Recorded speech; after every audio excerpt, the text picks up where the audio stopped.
Captain Jake Harrison stood on the bridge of the USS Endeavour and watched the stars through the large window in front of him. 3 months had passed since Earth told all human ships to come home. 3 months since humanity left the Galactic Council. Jake still could not believe it had really happened. His ship was one of the last human vessels still flying in Council space.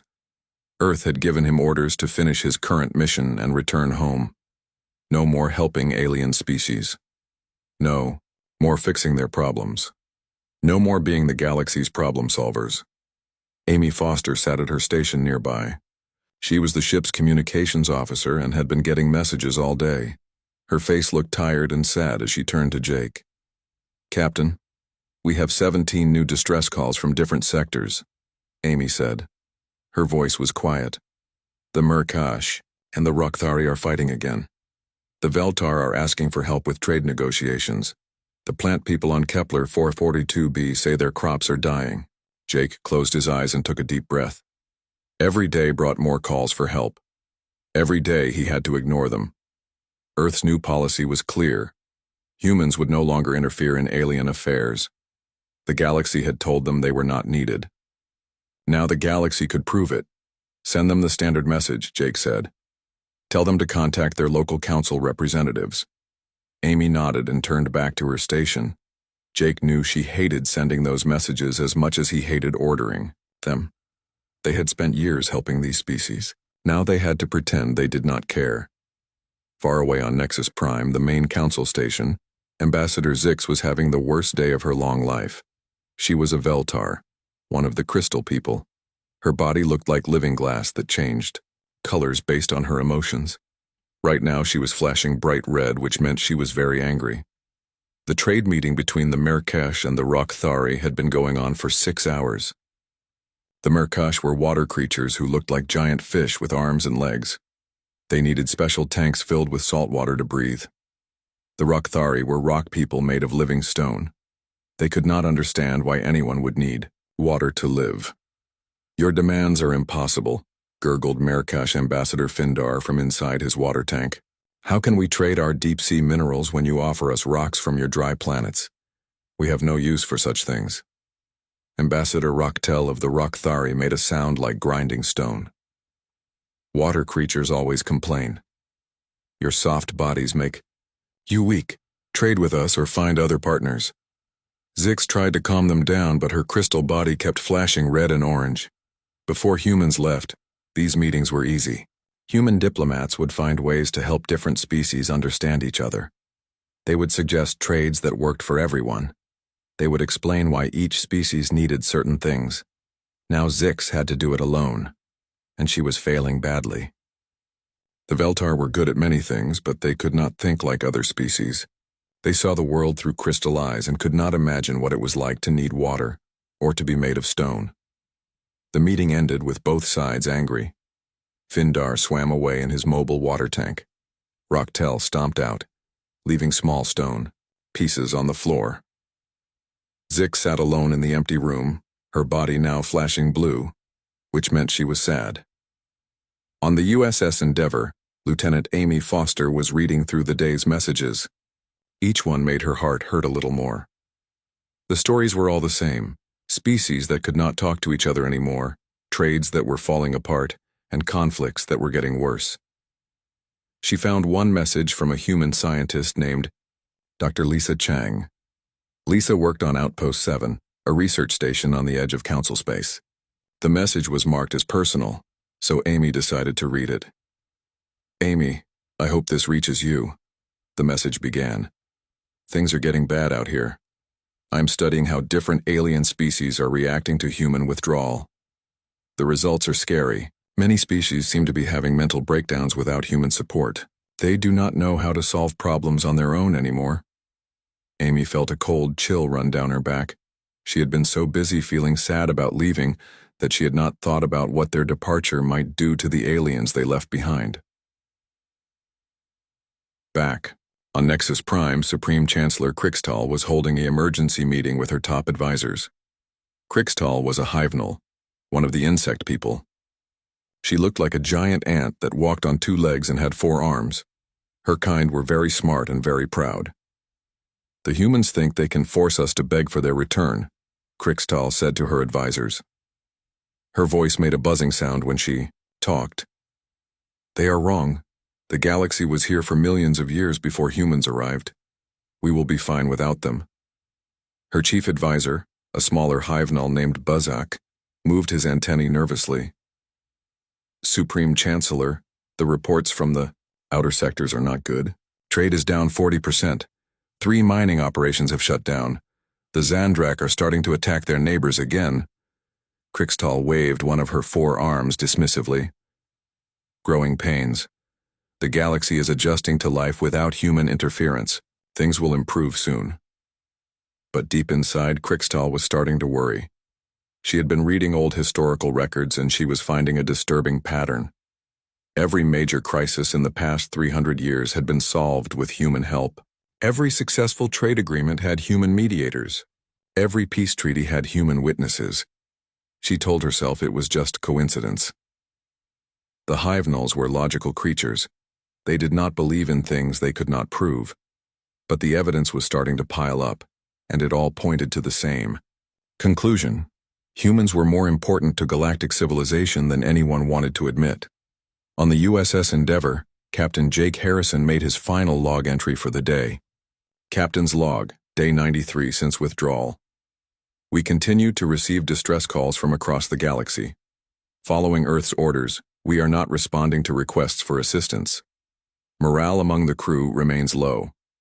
We all became explorers and diplomats because we wanted to help people. Now we are told that helping is wrong. Jake paused and looked out at the stars again. I understand why Earth made this decision. The Council never treated us as equals. They saw us as useful servants, not as partners. But watching the galaxy tear itself apart is harder than I expected. I just hope Earth knows what it is doing. As Jake finished his log, Amy Foster brought him one more message. This one was different from the others. It came directly from Supreme Chancellor Crixtal herself. Captain Harrison, the message said, I know your government has ordered you to ignore our communications, but I must ask, how many more species must suffer before humans realize they are making a mistake? The galaxy needs you. We always have. Jake deleted the message without responding. But Crixtal's words stayed in his mind long after the stars carried his ship toward home. 6 months had passed since the last human ship left Council space. Commander Ryan Brooks flew his stealth vessel through the shadows between stars, watching a civilization slowly fall apart. His ship, the USS Shadow, was designed to be invisible to alien sensors. Earth wanted to know what was happening in the galaxy, but they did not want anyone to know humans were still watching. Ryan floated near his observation window and watched the Andorian mining station break apart. The station had been a joint project between 5 different species. For 20 years they had worked together to mine rare metals from the asteroids around them. Human engineers had designed the station. Human managers had coordinated the work schedules. Human diplomats had settled arguments between the different species. Now the station was dying. The Veltar crystal people had stopped working with the Merkash fish people. The Rockthari rock people could not understand why the plantoid tree people needed special air to breathe. Without humans to explain these differences and find solutions, the partnership had collapsed in just 4 months. Commander, called Sergeant Bill Turner from the communication station, I am picking up an emergency broadcast from Kepler 442b. Ryan moved to look at the screen. Kepler 442b was an agricultural world where the plantoids grew food for 12 different star systems. The plantoids looked like walking trees with faces. They were peaceful and kind, but they were not very smart about technology. The face on the screen belonged to Elder Grootvan, the leader of the plantoid farmers. His bark-like skin was turning gray, which meant he was very sick or very scared. Please, anyone who can hear this message, Grootvan said in his slow, deep voice.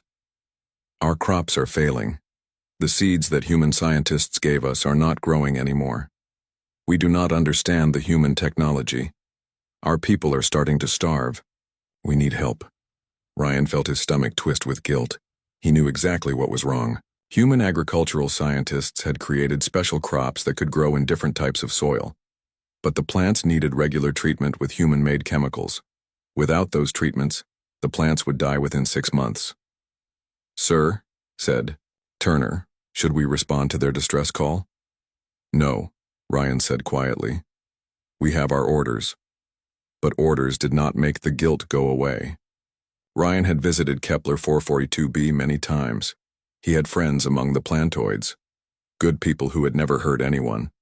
Now they were going to starve because humans had decided to teach the galaxy a lesson.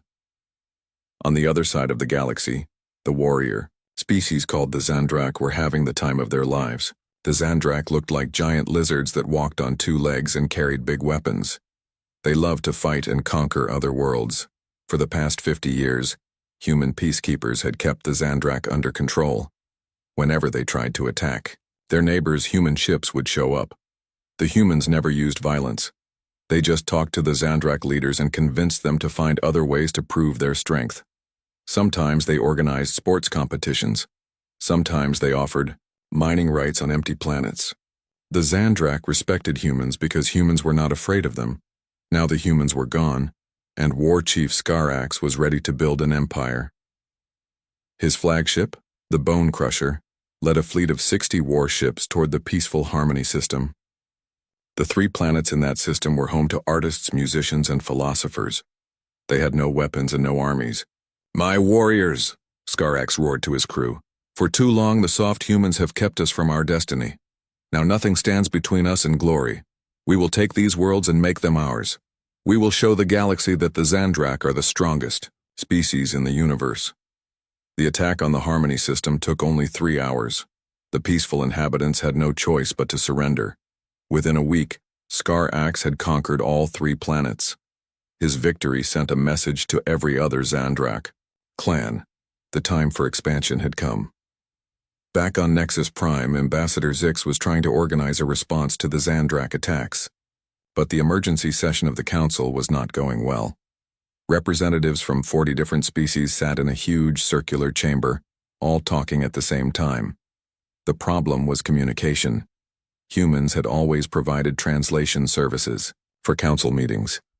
But human translators did more than just convert words from one language to another. They understood the cultural meanings behind those words. They knew when a species was being polite versus when they were being serious. They could tell when someone was scared or angry or confused. Without human translators, everything was getting lost in translation. The hibernal insect people communicated partly through scent chemicals. The ethereal energy beings spoke through electromagnetic waves. The Harmony survivors who had escaped the Xandrak attack spoke through musical tones. Electronic translators could convert the words, but they missed all the emotional and cultural content. When the Harmony representative sang a song about their pain, the translator just said, "We are experiencing negative emotions." When the hibernal ambassador released alarm pheromones, the translator said nothing because there were no words to convert.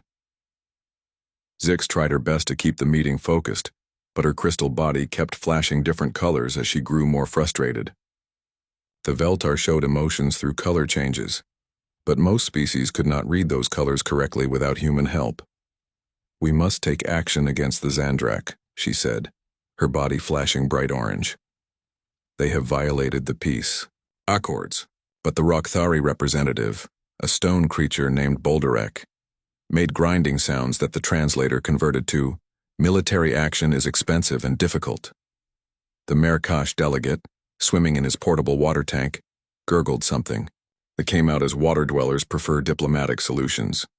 After 6 hours of confused arguments, the meeting ended with no decisions made. The Xandrak were free to continue their conquests. Dr. Lisa Chang sat in her small office on Outpost 7 and reviewed her research notes. For the past 6 months, she had been studying how different alien species were coping with human withdrawal. The results were worse than she had expected. Lisa had discovered that many species had become psychologically dependent on human support. The Veltar crystal people had stopped making important decisions because they used to ask human advisors for help. The plantoids had forgotten how to solve technical problems because human engineers always fixed things for them. Even the proud, Hyvenals were struggling because they had relied on human negotiators to talk to other species. But the worst cases were the individual aliens who had worked closely with humans. Lisa had interviewed dozens of them, and many were showing signs of severe depression. They felt lost and abandoned. Some had stopped eating. Others could not sleep. A Veltar trader named Kristelson had worked with human merchants for 15 years. Humans taught me how to understand what other species really wanted, he told Lisa. Now I cannot read their emotions anymore. Every trade negotiation fails. I do not know how to do business without human partners. A plantoid scientist named Branchara had similar problems. Human researchers showed me how to ask the right questions, she said. They helped me think about problems in new ways. Without them, I feel like my mind has stopped working. Lisa realized that humans had been doing more than just helping alien species solve problems. They had been teaching aliens how to think differently, how to be creative, how to understand other points of view. Without that guidance, many species were reverting to old, narrow ways of thinking. Meanwhile, on Earth, President Helen Garcia was reading daily reports from the few human observers still in council space. The reports painted a picture of accelerating collapse. Trade between species had dropped by 60%. 3 major alliance agreements had fallen apart. 17 species were now engaged in open conflicts. But the most disturbing report came from Dr. Chang on Outpost 7. Her psychological analysis suggested that many alien species had lost the ability to adapt and solve problems independently. They had become like children who could not function without their parents. Madam President, said her chief advisor, Senator John Mitchell, some people are saying we should end the withdrawal. The humanitarian cost is getting very high. President, Garcia looked out the window at the blue sky of Earth. Senator, humanity spent 300 years serving other species. We solved their problems, fought their wars, and negotiated their treaties. And how did they thank us? They treated us like servants. They acted like our help was something they deserved, not something they should be grateful for.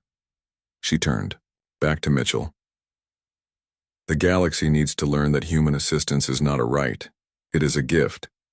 Until they understand that, we stay home. But even as she spoke those words, Garcia felt the weight of billions of lives on her shoulders. She wondered if teaching the galaxy a lesson was worth watching it burn. In the depths of space, Commander Ryan Brooks continued his secret mission. His stealth ship followed Xandrak war fleets as they conquered system after system. He watched trade routes collapse as species could no longer work together. He documented the slow starvation of agricultural worlds that could not maintain their human-designed food systems. Each report he sent back to Earth was like a knife in his heart. He had joined the space service to explore the galaxy and make friends with alien species. 1 year had passed since humanity left the Galactic Council, and the galaxy was burning. Captain Tony Martinez stood on the bridge of the hospital ship USS Mercy, watching a scene that broke his heart. Hundreds of refugee ships filled the space around his vessel, each one carrying survivors from worlds that had been destroyed by war, famine, or simple neglect. The USS Mercy was positioned just outside Council space, following Earth's orders to stay away from alien territories. But Tony could not ignore the suffering he saw every day. His ship was designed to help injured people from any species, but now he could only watch as alien refugees died, because he was forbidden to enter Council space to help them. "Captain," called Dr. Nancy Kim from the medical bay, "we have refugee ships from 7 different species requesting permission to dock. They have wounded and sick people who need immediate care." Tony looked at the sea of ships in front of him. Each species had different needs. The Merkash needed saltwater environments. The ethereal beings required special energy fields. The plantoids needed specific types of air to breathe. The Veltar could only survive in certain light conditions. A year ago, human medical stations throughout the galaxy would have automatically accommodated all these different requirements. Human doctors understood the biology of dozens of species. Human engineers knew how to create the right environments for everyone. Human coordinators could manage the complex logistics of treating multiple species at the same time. Now Tony's ship was one of the last human medical vessels in this part of the galaxy, and he was not allowed to use it. "Dr. Kim," Tony said, with sadness in his voice, "send them medical supplies and basic instructions. That is all we can do." Dr. Kim's face showed her frustration. "Captain, these people are dying from diseases we could easily cure. The plantoids have a fungal infection that we have medicine for. The Veltar are suffering from crystal fractures that our regeneration technology could fix in hours." "I know," Tony said quietly, "but our orders are clear. We provide humanitarian aid from outside council space only." What made the situation even worse was that many of the refugee crises were caused by problems that humans used to solve routinely. The plantoid refugees were fleeing their homeworld because their crops had failed. Human agricultural scientists could have fixed the problem in days. The Veltar refugees had been forced to leave their crystal cities because they could not repair damage from natural disasters. Human engineers had maintained their cities for decades. On Nexus Prime, the Council's main station, Supreme Chancellor Crystal was facing the worst crisis in her species' history. The emergency session she had called was supposed to address the growing chaos in the galaxy. But the meeting itself had become a perfect example of why the galaxy was falling apart. The Great Council Chamber held representatives from over 400 species, but they might as well have been speaking 400 different languages. Without human translators and mediators, communication had become almost impossible. Ambassador Zix of the Veltar was trying to explain the refugee crisis, but her crystal body's color changes meant nothing to most of the other species. The Hyvenal representatives were releasing chemical signals that only confused the air-breathing species. The ethereal beings communicated through electromagnetic pulses that interfered with electronic equipment. "We must coordinate our response to the refugee crisis," Zix said, her body flashing urgent red colors. But Torgak of the Zandrak clan misunderstood the translation. "The crystal people want to coordinate attacks on refugee ships," he growled. Typical Veltar weakness disguised as strategy. "That is not what she said," protested Findar of the Merkash. But his gurgling voice through the water translator made him sound angry when he was actually trying to be helpful. The Bolderek of the Rukthari made grinding stone sounds that the translator converted poorly. "Rock people believe all soft species should stop existing." Within minutes, the emergency session had devolved into shouting matches between different species groups. Representatives started leaving the chamber. Some species began making threats against others. The meeting that was supposed to solve the galaxy's problems instead made them worse. Crystal watched her life's work crumble before her eyes. She had spent 50 years building the Council into a strong organization. She had believed that all species could work together as equals. But now she was learning a hard truth. Equality did not mean that all species were equally good at all things. After the meeting collapsed, Crystal went to her private office and began reading historical records. She had been avoiding this research for months, but she could no longer ignore the evidence. Every successful council project in the past 3 centuries had human involvement.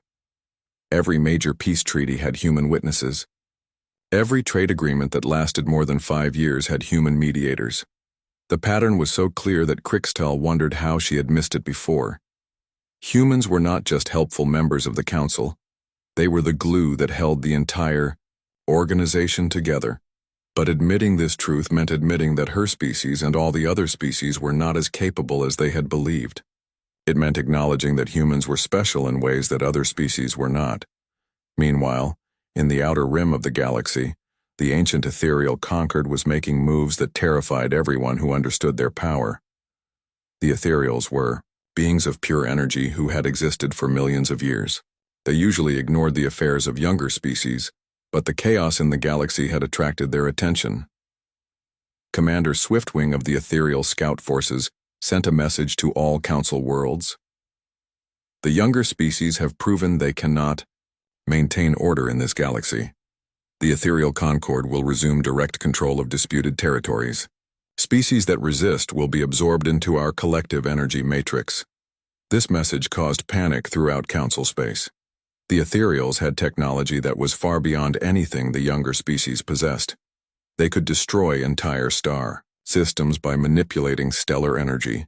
They could convert matter into energy and energy into matter. When they said they would absorb resistant species, they meant it literally. But the Council could not organize a response because they could not even organize a meeting. Every attempt to coordinate the different species ended in confusion and arguments. Dr. Lisa Chang on Outpost 7 was documenting the psychological breakdown that was spreading through the alien populations. Her research had revealed something that scared her. Many species were not just struggling without human help, they were losing basic cognitive abilities. It is like watching children who have been raised by very capable parents, she wrote in her report to Earth. When the parents left, the children did not just miss the help, they forgot how to think for themselves. Many alien species have become so dependent on human problem-solving methods that they cannot adapt to new situations anymore. Her interviews with individual aliens showed the depth of the problem. A Veltar engineer named Sharplight had worked with humans for 20 years. Humans taught me to consider multiple solutions to every problem, he told Lisa. They showed me how to think about situations from different angles. Now I can only see problems in one way. My mind feels locked. A plantoid leader called Wise Root had similar experiences. Human diplomats taught us to understand the motivations of other species. They showed us how to find compromise solutions that worked for everyone. Without that guidance, we can only think about what our own people need. We have forgotten how to cooperate. Lisa realized that humans had been teaching alien species more than just technical skills. They had been teaching them how to think flexibly, how to empathize with others, and how to adapt to changing situations. These were cognitive abilities that humans took for granted, but they were apparently rare in the galaxy. On Earth, President Garcia was reading Dr. Chang's reports with growing concern. The psychological dependency that Lisa described was worse than anyone had imagined. It suggested that the alien species might never recover their ability to function independently. Madam President, said Senator Mitchell during their daily briefing, the latest reports show that 17 star systems are now completely uninhabitable. The death toll from wars and famines has reached over 2 billion beings. Some of our advisors are suggesting that we have made our point and should consider returning to help. President Garcia stared at the casualty numbers on her screen. 2 billion deaths. The number was so large that her mind could barely process it. But she also thought about the 300 years that humans had spent serving ungrateful alien masters, the centuries of being treated as second-class citizens in their own galaxy. Senator, she said finally, if we return now, nothing will have changed. The aliens will go back to taking our help for granted. They will treat us like servants again. The only way to create real change is to let them understand what life is like without us. But even as she said the words, Garcia felt them stick in her throat. 2 billion deaths. How many more would die before the lesson was learned? In space, Captain Tony Martinez received a message that changed everything. It came from Supreme Chancellor Krixtal herself, broadcast on emergency frequencies to every human vessel in the galaxy. Humans of Earth, the message began. 18 months after humanity's departure from the Galactic Council, the galaxy was dying. Admiral Ben Carter sat in his comfortable office on Earth, reading reports from the few human observers still scattered throughout Council space. Each report painted a picture of civilization in complete collapse. The ethereal Concord had consumed 12 star systems, converting entire planets into pure energy. The Xandrak Empire was fighting wars on 4 different fronts. Their warrior fleets, burning worlds that had stood peacefully for thousands of years. Trade routes that had carried goods and culture between species for centuries now sat empty, their stations abandoned or destroyed. But Admiral Carter was not surprised by any of this. He had helped plan humanity's withdrawal from the very beginning. It had not been a punishment or an act of abandonment. It had been a carefully designed demonstration. Admiral, said Colonel Jane Roberts, his chief of staff, the latest casualty reports are in. We estimate over 8 billion alien deaths in the past 6 months alone. 8 billion. The number should have horrified Carter, but he had seen these projections months ago. The withdrawal planners had known exactly what would happen when humans left. They had studied the psychological profiles of every major species. They had analyzed the dependencies that had built up over 3 centuries of human involvement in galactic affairs. "Any word from the Council leadership?" Carter asked. "Supreme Chancellor Crix sends a message every day," Roberts replied, "each one more desperate than the last. Yesterday she offered to make humans the senior partners in the Council. Today she is offering to step down and let a human become Supreme Chancellor." Carter nodded grimly.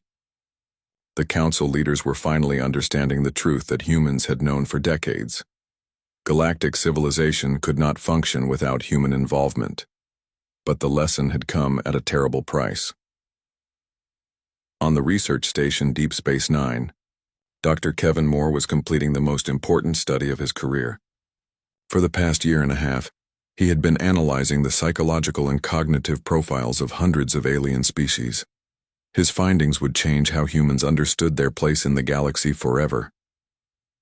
"Computer, display summary of cognitive flexibility analysis," Kevin said to his workstation. Charts and graphs appeared on his screen, showing the results of intelligence tests given to representatives from every known species. The results were shocking, even to Kevin, who had been expecting them. Human cognitive flexibility scores were off the charts compared to every other known species. While aliens excelled in specific areas, only humans showed high adaptability across all categories of thinking. Only humans could effectively switch between different types of problem-solving approaches. Only humans could understand and empathize with radically different forms of life. "Computer, display empathy quotient comparisons." More charts appeared. The results were even more dramatic. Humans scored nearly 10 times higher than the next most empathetic species.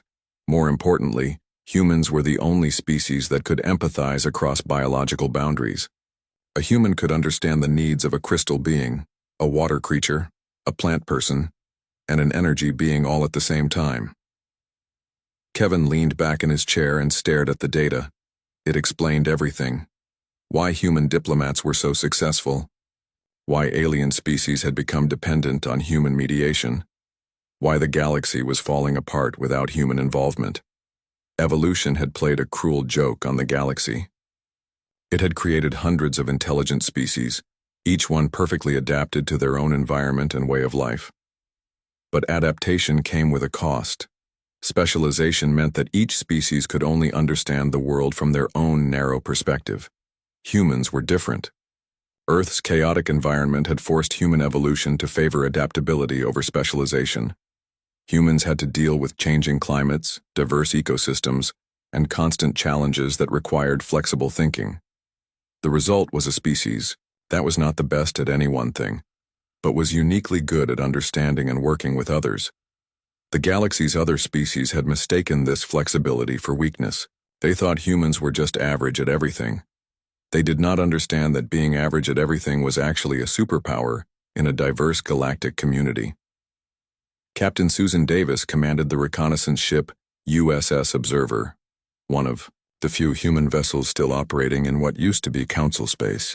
Her mission was to document the collapse and gather intelligence for Earth's government. What she saw during her travels would haunt her for the rest of her life. Entire star systems lay abandoned, their populations fled or dead. The great trading stations that had been centers of galactic commerce for millennia now drifted empty through space. On world after world, she found the ruins of civilizations that had thrived for thousands of years until humans left.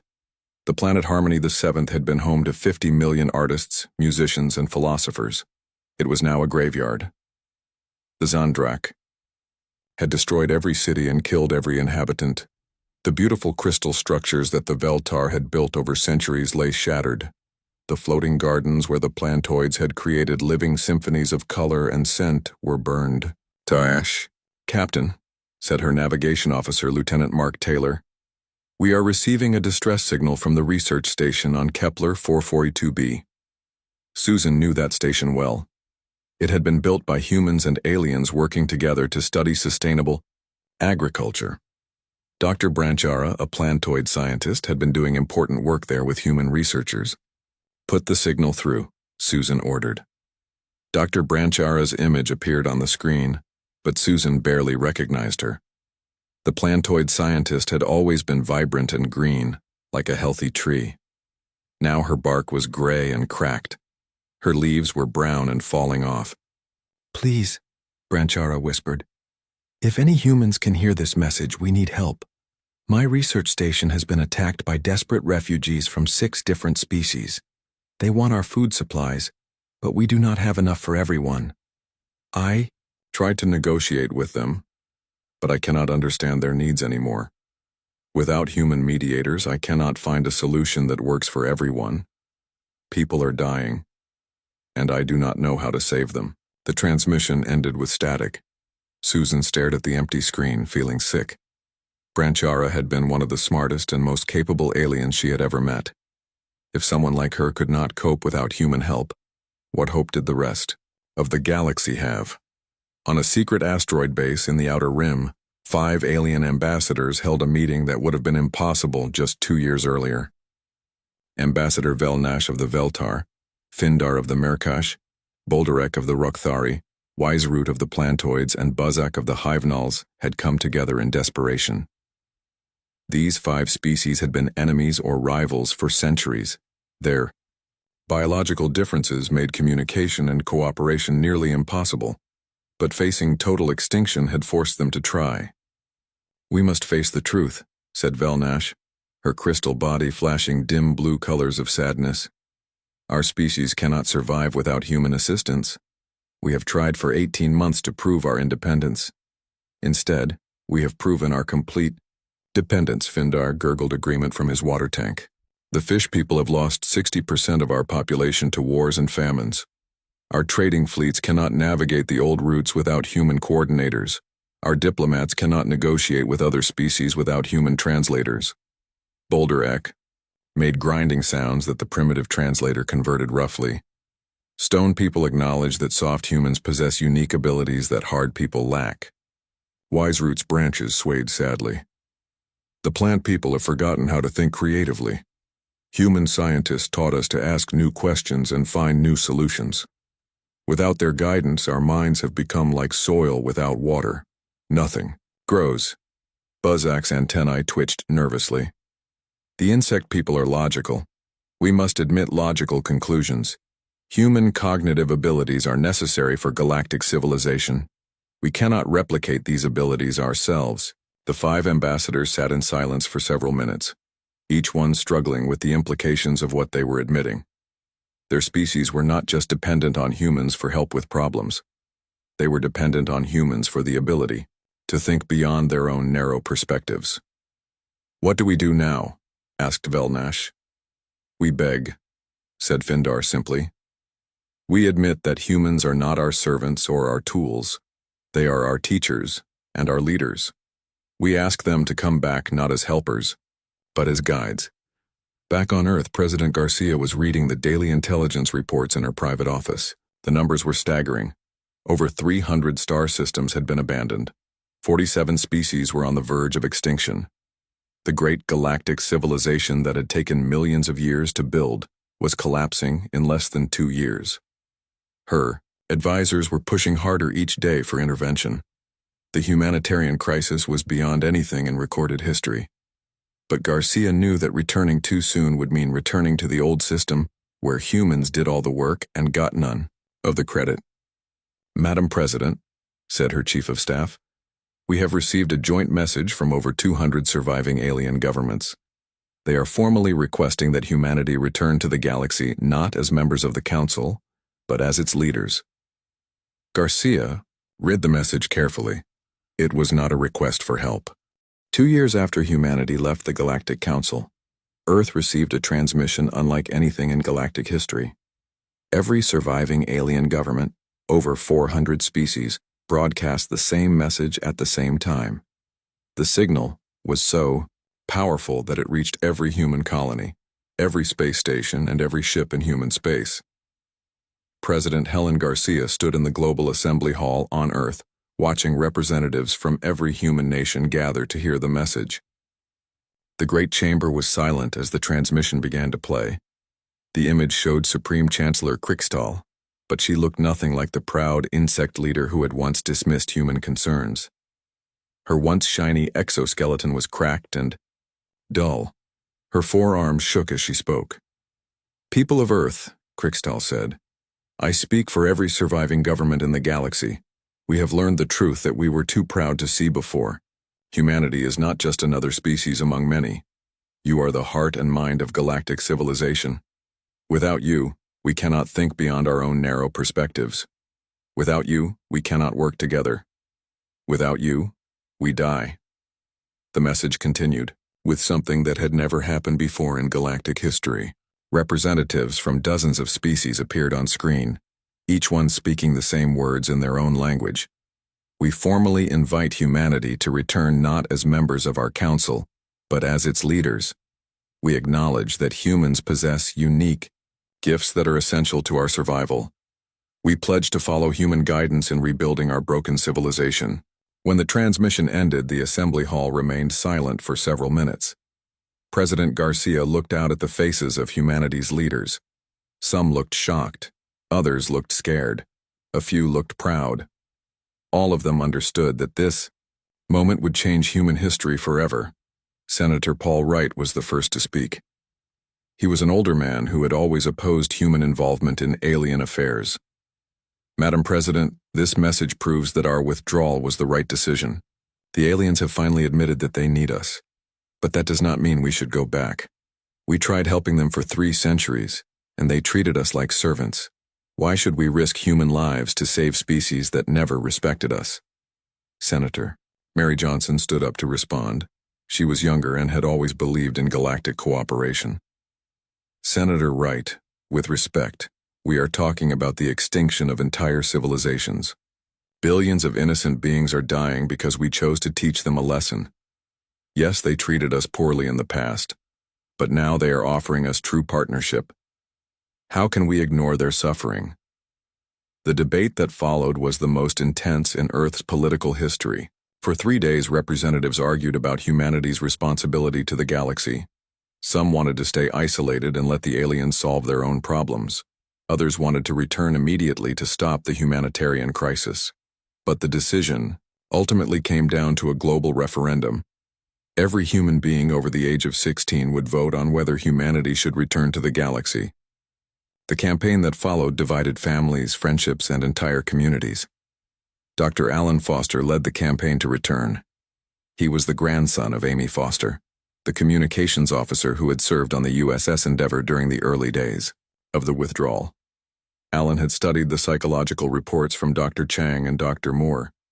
He understood that the alien species had lost the ability to think flexibly and adapt to changing situations. "My fellow humans," Alan said during his speeches, "we have a choice. We can stay home and be safe while entire civilizations die. Or we can accept the burden that evolution has placed on our shoulders. We are the only species in the galaxy that can understand and work with all other forms of life. That makes us responsible for their survival." The opposition was led by Senator Paul Wright, who argued for permanent isolation. "The aliens had millions of years to develop these abilities on their own," he said. "If they could not do it without human help, then they do not deserve to survive. Humanity owes the galaxy nothing." The debate revealed uncomfortable truths about human nature. The withdrawal had shown that humanity was uniquely important to galactic civilization. But it had also shown that other species had become completely dependent on human guidance. Returning to the galaxy would mean accepting responsibility for the survival and development of hundreds of different species. As the vote approached, more reports arrived from the collapsing galaxy. The ethereal Concord had begun converting entire solar systems into energy, destroying billions of years of natural evolution. The Zandrak had wiped out 17 peaceful species in their quest for conquest. 43 species were down to their last few thousand individuals. Captain Jake Harrison, now promoted to admiral, waited with his fleet at the edge of human space. If the vote was yes, he would lead humanity's return to the galaxy. If it was no, he would help evacuate the last human observers from Council space. The USS Endeavour had been joined by over 2,000 human ships. Medical vessels like the USS Mercy under Captain Tony Martinez. Engineering ships to repair the damaged infrastructure of alien worlds. Diplomatic vessels to help species relearn how to work together. And military ships to stop the wars that were destroying entire star systems. But Jake knew that ships and technology would not be enough. The real work would be done by human teachers, counselors, and mediators who would help alien species redevelop their lost cognitive abilities. It would take generations to repair the psychological damage that had been done. The vote was closer than anyone expected. 53% of humanity voted to return to the galaxy. 47% voted to stay isolated. The margin was narrow, but it was enough. President Garcia announced the result to the world. Humanity will return to the galaxy, but we return on our own terms. We will not be servants or junior partners. We will be teachers and leaders, helping other species learn to think and work together. This is not a rescue mission. This is the beginning of a new chapter in galactic history. Admiral Harrison received the order to depart within hours of the vote. His fleet began the journey to Nexus Prime, the Council's main station. The trip would take 2 weeks, and Jake used that time to prepare his crews for what they would find. The reports from the advanced scouts were horrifying. Nexus Prime was barely functioning. Most of its systems had broken down without human maintenance. The Great Council chambers were empty because most species could no longer communicate effectively with each other. The few alien representatives who remained were barely surviving on emergency rations. When Harrison's fleet arrived at Nexus Prime, they found Supreme Chancellor Crystal waiting for them with the few surviving council members. The once proud insect leader looked tiny and fragile compared to the humans who came to greet her. "Admiral Harrison," Crystal said, her voice barely a whisper. "Welcome home." Jake was struck by her words. Home. For 3 centuries, humans had thought of Earth as home and the galaxy as a place they visited to help others. But Crystal was right. The galaxy was humanity's home now. Not just a place they helped, but a place they belonged. The ceremony that followed was unlike anything in galactic history. Instead of humans joining an existing council, the surviving alien species formally dissolved their old government and asked humans to create a new one. The new Galactic Charter established human colonies on key worlds throughout the galaxy. Human schools would teach alien children how to think flexibly and work with other species. Human mediators would have final authority in all interspecies disputes. But the Charter also established something new, a mentorship system where each alien species would be paired with human advisors who would help them redevelop their lost cognitive abilities. The goal was not permanent dependence, but eventual independence through human-guided learning. Dr. Lisa Chang was appointed as the first director of interspecies psychology. Her job was to help alien species overcome the psychological damage caused by their dependence on human support. It would be the most important job in the galaxy. Admiral Harrison was offered the position of Supreme Chancellor, making him the leader of the entire galactic government. But he declined, suggesting instead that the position rotate between human and alien leaders every 5 years. The galaxy needed to learn to govern itself, but with human guidance. As the signing ceremony ended, Jake stood at the observation deck of Nexus Prime and looked out at the stars. The galaxy was broken, but it could be repaired. Species were dying, but they could be saved. Civilizations had collapsed, but they could be rebuilt. But the price of return was higher than anyone had imagined. Humanity could never again be just another species among many. They had become the guardians of galactic civilization, responsible for the survival and development of hundreds of different forms of life. Some humans would resent this burden, others would embrace it, but all of them would have to live with the knowledge that the galaxy could not survive without them. Evolution had made humanity unique, and that uniqueness came with responsibilities that would last forever. The stars looked different now to Jake. They were no longer distant points of light to be explored. They were homes to be protected, minds to be taught, and civilizations to be guided. Humanity had left the galaxy as servants and returned as teachers.